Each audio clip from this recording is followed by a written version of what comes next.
I am back. I'm sorry it's been a while since I made a video. Before there was a lot of stuff going on with my job.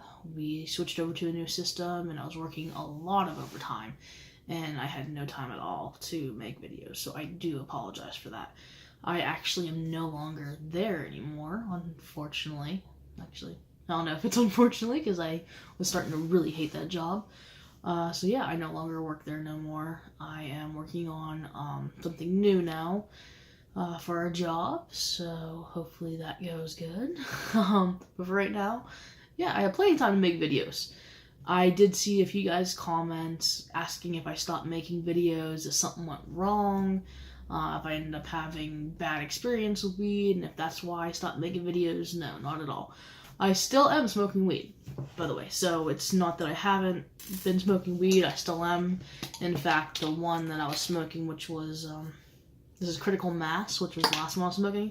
If you actually look here, before it was full, I believe, like, yeah, it's pretty much full, my last video that I made. And as you see, yeah, it's gone down a lot. So yeah, I'm still smoking. I haven't had any problems. Well, let me rephrase that. I've had anxiety while smoking, but I'm able to control it. Like, I've had, because when you're high, you get scared when you start feeling the highness, because once you've had anxiety, the high that you have is different than what it used to be. It's not going to be like your first high. And not every high is the same, even if you're smoking the same stuff, like this Critical Mass. I've smoked it so many times now, and I'll essentially have the same high where it's just like a mellow, relaxed type of high. But sometimes I will get a intense high. Even if I don't smoke a whole lot, I can still have like a sort of an intense high.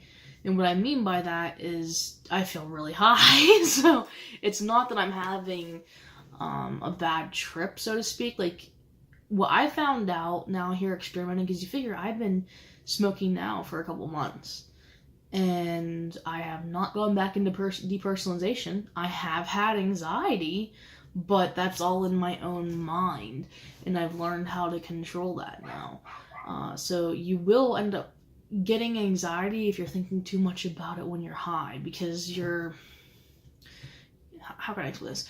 When you're high, everything's more intense. So therefore, when you're high, and if you're worrying too much about something, it's going to seem more intense. So a regular panic attack can seem like a very intense one because you're high. It's not meaning that the weed itself is making you feel an intense panic attack, that's the weed doing it. No, it's your brain doing it. It's because you're concentrating on that, because I've actually seen that with myself. I've had episodes where I got, high and I was feeling pretty good.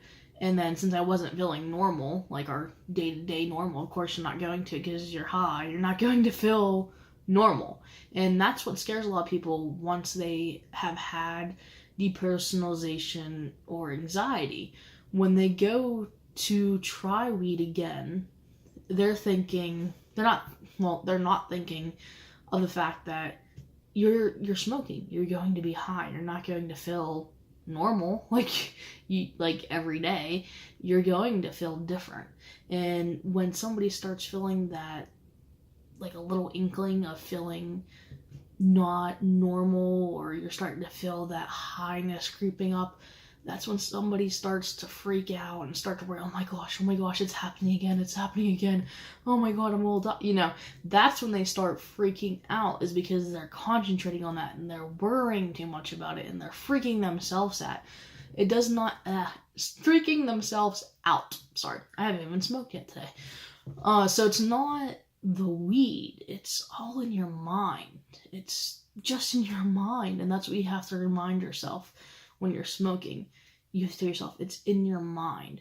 Or if you can't control it, because some people don't have the willpower to control themselves when they're high, they can't think straight. They basically let all those emotions take control, and they're not taking control of their emotions. So they're just getting more worked up, more worked up, more worked up, and freaking more out, and then it's just boom, it explodes, and it's like you can't get it under control at that point. So if that does happen, all you gotta tell yourself, it'll be over in 2 to 3 hours. 2 to 3 hours, and it'll be over. So when you first take a hit or you smoke, look at the time. And then that way you can tell yourself, okay, you know, if you smoked at 6, it'll be over at 9 o'clock. Or, you know, most of the symptoms will be over pretty much at 8. Depending on how much you smoked and how you got high. I mean, edibles last a lot. Don't do edibles. That's one thing I will never try. Because of my anxiety, I won't do edibles. I'll just smoke, but never do edibles. So I do not encourage anybody to even go there with edibles. If you have anxiety or have had depersonalization, don't do edibles. Then the high is completely different than smoking, and I frankly can't tell you if you can control it or not because I haven't done it, and I'm not going to experiment with it either.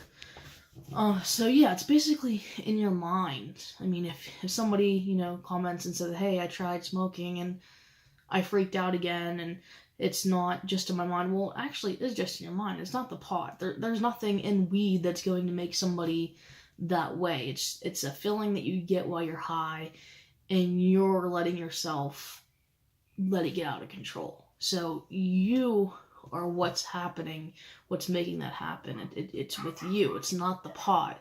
It's all in your mind. Your mind's playing tricks on you.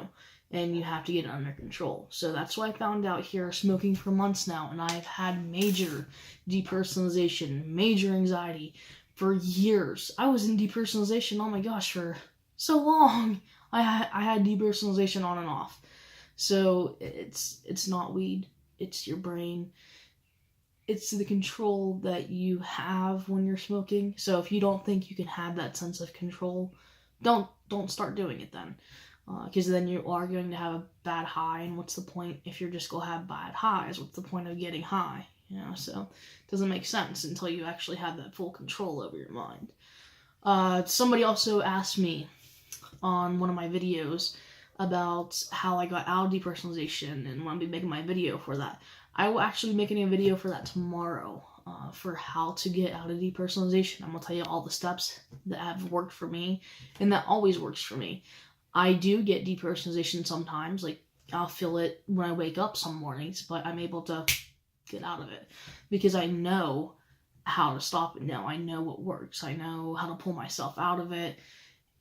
It's your mind playing tricks on you, basically, is what it is. It's like when your mind and your anxiety is constant and you don't have your anxiety under control, it's like a defense mechanism that your mind's doing. That's where depersonalization comes in. When your brain has had so much anxiety, it's basically putting up like a shield, so to speak, to protect yourself from it. So that's what depersonalization is, and you can get out of it.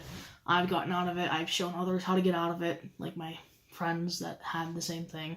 So yes, you can get out of it, and I will make a video on that tomorrow. Like always, I'm going to end this video on smoking. I haven't smoked that cappuccino. Let me see where that's at, because I haven't smoked that in a very long time. Like, I stopped smoking it because, like I said before, I think it has a lot of sativa in it. And sativa, as I said before, and anxiety, do not mix well together. Oh, sorry, it's gotten, like, really dark. I don't know, maybe it was always dark like that?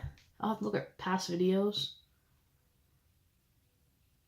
I don't know, that just seems like dark to me. I mean, these are supposed to be good for like a year. But yeah, as you can see, I have not smoked that. This looks really dark to me. Maybe it's because I'm comparing it to this one, you know, that I had, which is the critical mass. That's probably why I think it looks so dark. I don't think anything's wrong with it. So, where is my... So, here in my state, dry flower, should be in the dispensary by the end of summer, they say, so hopefully.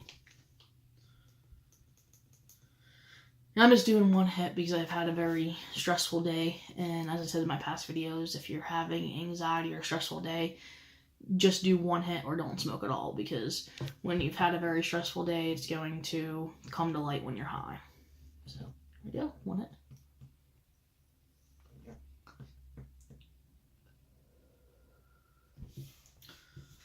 And I'm not going to do the wait and come back like I did before, because I've been smoking for months now, like 2 months, and I haven't had any problems. And on plenty of videos, you've seen me pause it, come back, see my reaction. And I've been smoking since I haven't been doing videos, so I've been fine. I mean, as you see, I'm still smoking. If something really bad happened, I wouldn't be smoking. So yeah, tomorrow I will make a video on how to get out of depersonalization and talk with all you guys step by step how to get out of it and help you guys through it. Again, like, comment, subscribe, leave comments on anything you want me to include in my video tomorrow. If you want me to answer any questions while I'm doing that depersonalization video, put that in the comments and I will answer those questions. See you guys tomorrow.